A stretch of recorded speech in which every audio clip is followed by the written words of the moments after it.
beaucoup de lumière là. Et salut l'équipe, c'est Samy pour un Frenchy Sport News, j'espère que vous avez la pêche. Aujourd'hui avant qu'on démarre, focus sur le téléphone, focus sur le téléphone. Et 5000 abonnés, je vous kiffe. 5006 parce qu'on les compte tous.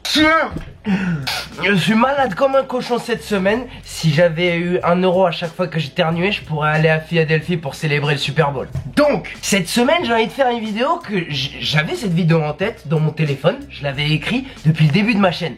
Mais je l'ai jamais sorti. Je l'ai repoussé, mais maintenant on y est. La saison NFL c'est fini, on va transitionner vers la NBA, mais avant qu'on y aille, je veux dire un truc. Je préfère la NFL à la NBA. Ça c'est dit.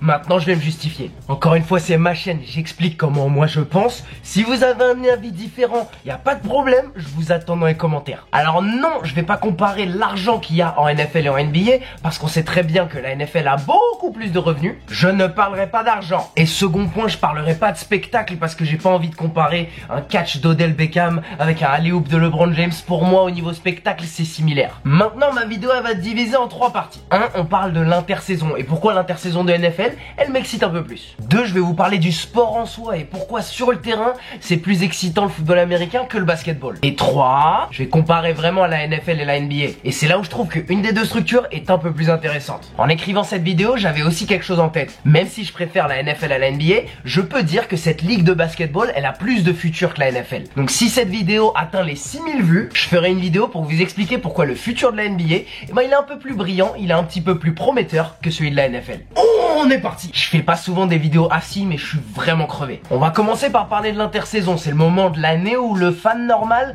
il s'embête un peu. En NFL, j'ai quand même un peu plus d'appréciation pour le processus de la draft. Parce qu'en NBA, on a de la chance si 3 ou 4 rookies sont assez bons l'an prochain. L'exemple typique, c'est ce qui vient de se passer au All-Star Game. On a vu beaucoup de joueurs au Rising Star Challenge, au Skills Challenge, au Dunk Contest, des joueurs jeunes, plein, mais qui auront beaucoup de mal à devenir des grandes stars. Ça, c'est juste parce qu'il y a moins de place dans une équipe NBA et que les carrières sont plus longues, donc il y a moins de changements. Donc quand on essaie de scruter les nouveaux, en NFL il y a plus de matière. En NBA, des cas comme Draymond Green ou Kawhi Leonard, des joueurs qui sont sélectionnés plus tard dans la draft, c'est très rare. En NFL, chaque année dans la draft, il y a un nouveau Tom Brady, il y a un nouveau Russell Wilson, il y a un nouveau Richard Sherman, ou comme cette année, Alvin Kamara a été sélectionné tard dans la draft par les Saints. Et comme ce processus est assez long avant la draft, on peut prendre ce plaisir à aller décortiquer des jeux et essayer de trouver ce diamant qui finira au fond de la draft. Ensuite, en intersaison, il y a la période des agents libres, et en NBA c'est assez rapide. Il y a 1 ou 2 joueurs qui sont les visages des agents libres chaque année. Il y a quelques années c'était Kevin Durant,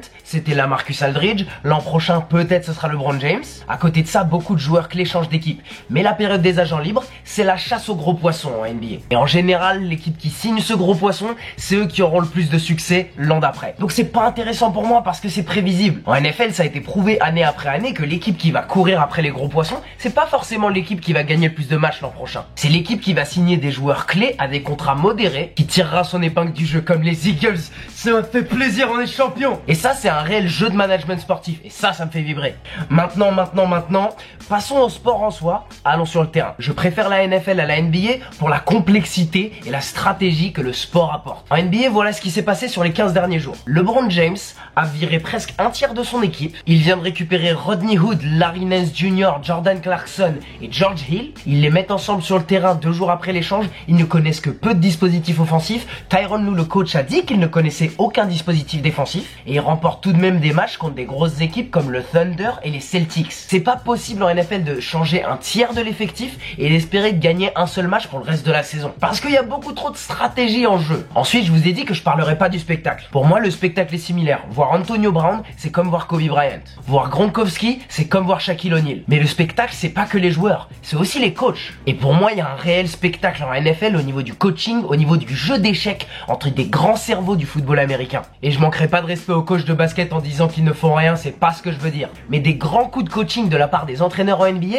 c'est des changements de joueurs. C'est au cours d'une série de playoffs, changer la position d'un avec un autre. C'est adapter le système défensif à la mi-temps. Ça reste limité parce que le basket reste basé sur le talent pur des équipes. Et si vous n'êtes pas d'accord, demandez ce qu'ils en pensent les derniers champions NBA. En NFL, c'est totalement totalement l'inverse. Si vous voulez voir du grand coaching en dehors du Super Bowl où vous avez Doug Peterson qui était extrêmement agressif, regardez le match des Patriots contre les Jaguars. C'était un réel match de boxe entre Bill Belichick et le coaching des Jaguars. C'est Bill Belichick qui se gardait pendant tout le match à distance de gagner, et quand ils sont arrivés au 15e round, au 4e quart-temps, ils ont adapté leur défense. L'attaque des Jaguars ne faisait plus rien. C'est là où le coaching des Patriots a pris le dessus et les joueurs ont pu faire leurs actions. Le coaching et la stratégie, c'est aussi les efforts des quarterbacks. C'est Tom Brady qui jour après jour analyse les moindres techniques des joueurs en face pour lancer 505 yards au Super Bowl, même s'il a perdu face à une des meilleures défenses de la NFL. Le jeu est bien plus complexe et la stratégie a une plus grosse importance en NFL, et c'est ça qui me plaît. Ensuite, on reste sur le terrain. Le football américain, pour moi,